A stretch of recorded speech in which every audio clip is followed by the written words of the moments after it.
On the night of November 24th, 1971, a man walked into an airport carrying a briefcase. He wasn't running. He wasn't hiding. He didn't look nervous. In fact, if you had passed him in the terminal, you probably wouldn't have noticed him at all. He wore a dark business suit, a white shirt, a black tie, and he carried himself with the calm confidence of someone who knew exactly what he was doing. Within a few hours, that ordinary-looking man would commit one of the most famous crimes in American history. He would hijack a commercial airliner, demand $200,000 in cash, receive every dollar, jump out of the aircraft in the middle of a storm, and disappear forever. More than 50 years later, nobody knows who he was. Nobody knows where he landed. Nobody knows whether he survived. And nobody has ever been able to explain how a man could pull off such an impossible crime and simply vanish. His name, at least the name he gave, was Dan Cooper. History would remember him as D.B. Cooper. And this is the story of the only unsolved skyjacking in American history. The story begins at Portland International Airport in Oregon. It was the day before Thanksgiving. Airports across the United States were crowded with travelers. Families were preparing to visit relatives. Businessmen rushed between terminals. Flight crews prepared aircraft for another routine day in the air. Everything seemed ordinary. Nothing appeared unusual. At approximately 2 o'clock in the afternoon, a middle-aged man approached the Northwest Orient Airlines ticket counter. He purchased a one-way ticket to Seattle. The ticket cost just over $20. He paid in cash. No one had any reason to suspect anything. At the time, airport security was almost non-existent compared to modern standards. There were no body scanners, no metal detectors, no lengthy security lines. Passengers simply bought tickets and boarded aircraft. The man identified himself as Dan Cooper. Witnesses would later spend decades trying to remember every detail about him. What color were his eyes? Did he have an accent? Was he nervous? Did he seem dangerous?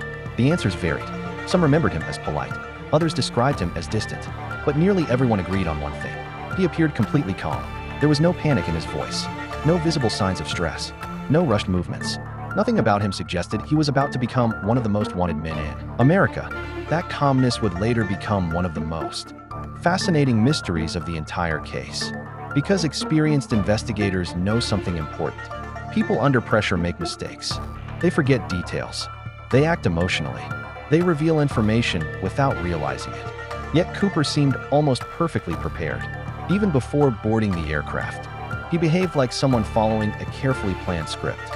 Whether that confidence came from experience or careful preparation remains unknown. What is known is that he blended into the crowd perfectly. He looked ordinary, and ordinary people are often the hardest to remember. Around him, airport life continued normally. Children watched airplanes through large terminal windows. Passengers carried suitcases toward departure gates. Announcements echoed through the building. Nobody realized they were standing just a few feet away from a man who would soon become a legend. At 2:50 p.m., Northwest Orient Flight 305 departed Portland. The aircraft was a Boeing 727, carrying 36 passengers and 6 crew members. The flight to Seattle was expected to take less than an hour. For everyone else on board, it was supposed to be an ordinary journey. Shortly after takeoff, Cooper handed a folded note to flight attendant Florence Schaffner. At first, she assumed it was a phone number. That wasn't unusual. Flight attendants frequently received notes from passengers. Without reading it, she slipped the paper into her purse. Then Cooper leaned slightly toward her. His voice remained calm, almost casual. "Miss, you'd better look at that note. I have a bomb." Everything changed in an instant. Schaffner opened the note. The message was short, direct, and impossible to ignore. Cooper quietly instructed her to sit beside him. When she did, he opened his briefcase just enough for her to see inside. What she saw appeared to be several red cylinders connected by wires and a battery. Whether the device was genuine remains one of the many unanswered questions in the case.